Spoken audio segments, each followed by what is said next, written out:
7'7" Manute Bol, the Washington Bullets. He's with arms man.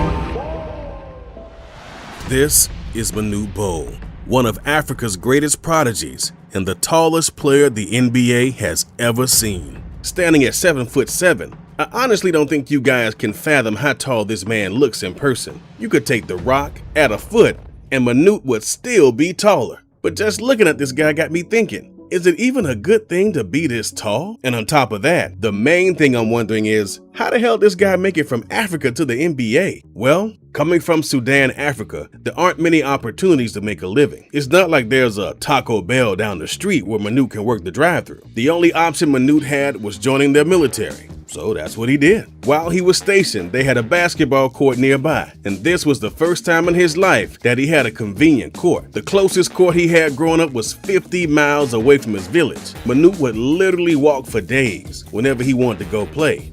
Man, I get winded walking in the mall. I don't know how this guy did it. Luckily for Manute, a lot of countries have some type of national basketball league that competes against other countries. And as for Sudan, that team was in their military. So when this 7'7" dude walked in, they saw him and just handed him a basketball. This was Manute's big opportunity. Traveling around Africa with an AK strapped to his back, Manute was out there repping Sudan's national basketball team. And while he was dunking on some 5-foot German dudes, there was an American coach on the sidelines taking it all in.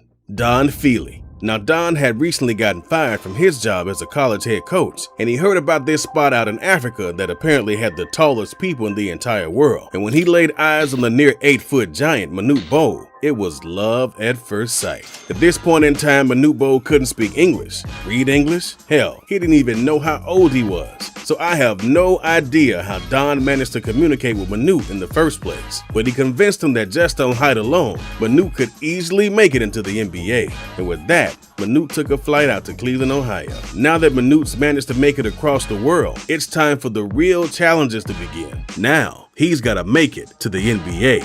The transition wasn't as easy as Don made it out to be. Our boy Manute ended up running into all sorts of issues throughout the next few years, like his passport saying he was 5'2". Yeah, that actually happened. When this 7'7" dude was getting his passport set up, they measured his height while he was sitting down. Look, I'm not the passport police, but someone needs to be fired for that. On top of that, our boy Manute ended up making it to America too late to go straight to the NBA, so he was forced to play a year of college ball. This might have been a blessing in disguise though, as he was able to take an English program for foreign students, so he could actually talk to his coaches and teammates. And Manute was able to prove his worth here. He took an irrelevant college team you've never heard of, the Purple Knights, from having a couple hundred people watch their games, to having their gym sold out, with thousands piling inside to see what this 7'7" spider could do.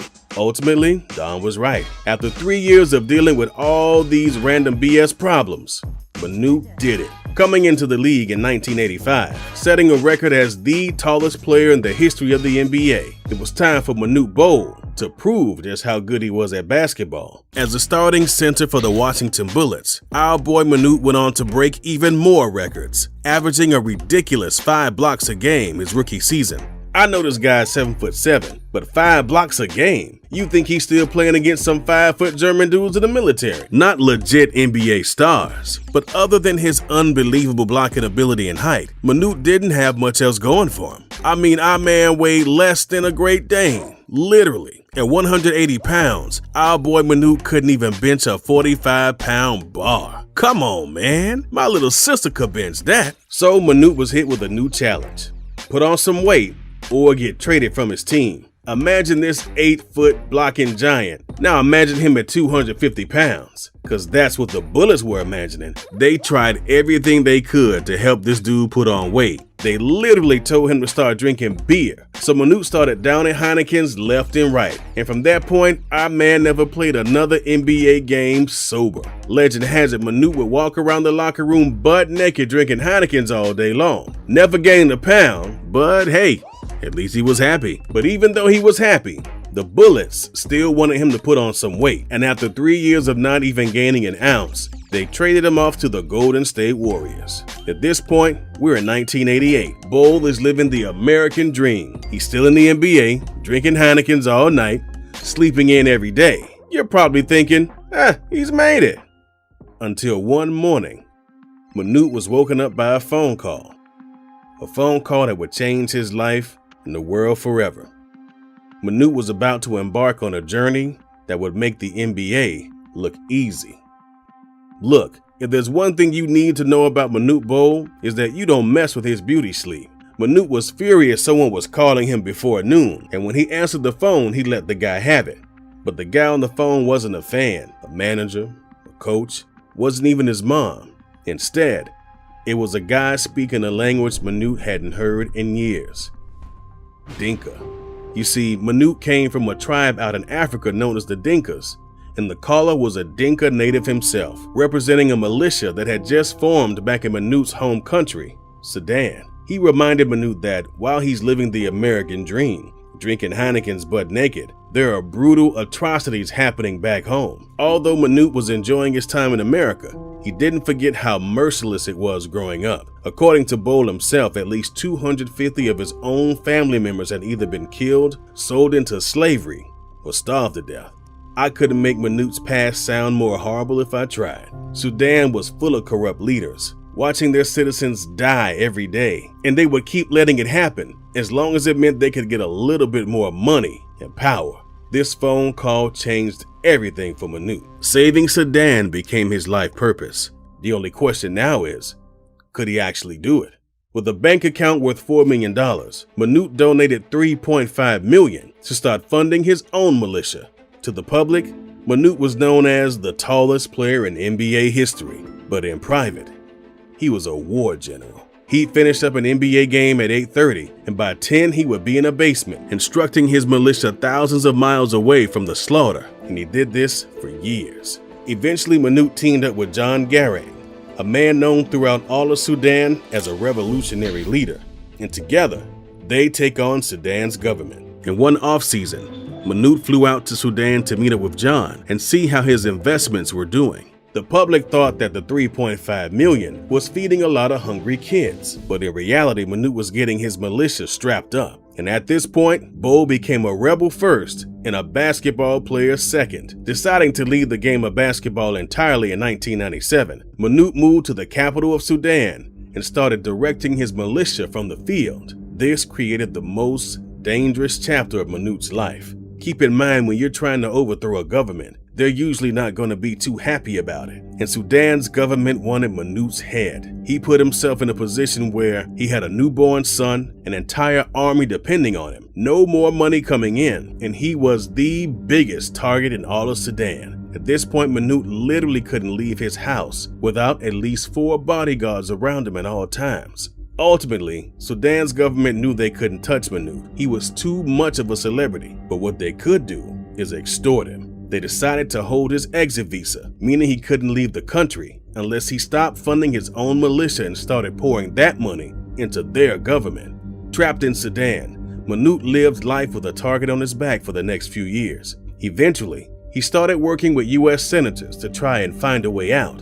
And as they were making progress, 9/11 happened, creating a whole other obstacle that Manute had to get through. It wouldn't be until 2002 that Manute was finally free from Sudan and on his way back to America as a religiously protected refugee. But Manute wasn't coming back to a lavish NBA lifestyle. Instead, he was now pretty much homeless. While being held hostage in Sudan, Manute dumped all of his money into his militia, even selling off every house he ever owned. Trying to make some more money off his ridiculous height, Manute settled for some pretty humiliating jobs, swallowing his pride, doing everything on TV from ice skating to boxing a 400-pound NFL player. For a couple of years, Manute was finally making some cash to send back home. And just as things were starting to look up, Manute was ejected from a taxi.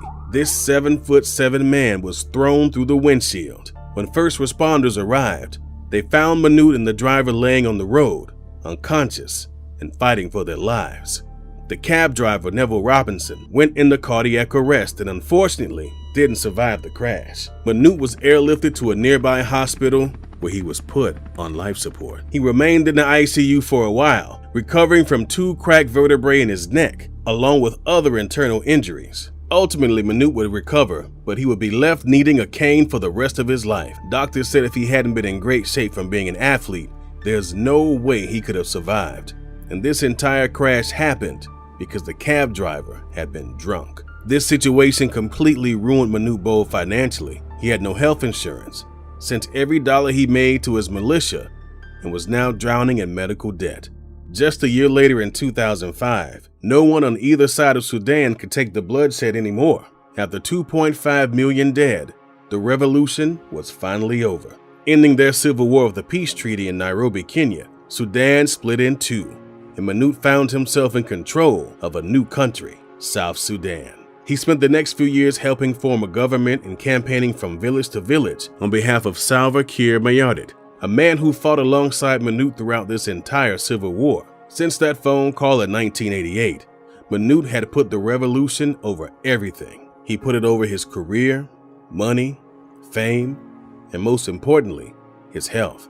By 2010, things got so bad that Manute couldn't even walk on his own. He was literally being carried from village to village as he campaigned. The plan was for Manute to travel back to the States and get treatment, but after meeting with Salva, he was motivated to keep pushing. After years of campaigning throughout the South, the results were finally in. In April of 2010, it was announced Salva, along with his VP John Garang, were voted into office as South Sudan's first leaders. Set to take office as the world's newest country in 2011, Manute's work was finally over. On his way back to the States, Bol began to feel ill. Originally, he was on his way to a Kansas City treatment center, but he became too weak to even travel. By morning, he was being rushed to the hospital where it was discovered his kidneys were failing. Having spent the past 30 years fighting for South Sudan's freedom, only to be on his deathbed right before its official independence. The only words Bol could utter to his friends in the hospital was, "I did it.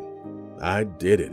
And that's where Manute's contribution ends. Since his death, South Sudan has had a lot of ups and downs, and is far from being a stable country. Manute may have not been able to completely solve the problem, but his life will spark the mind that finally makes that change. He gave up everything and more on the chance that the next generations of Sudanese would grow up in a nation without war. He was far more than the tallest player the NBA has ever seen, and should go down in history as a revolutionary and a hero.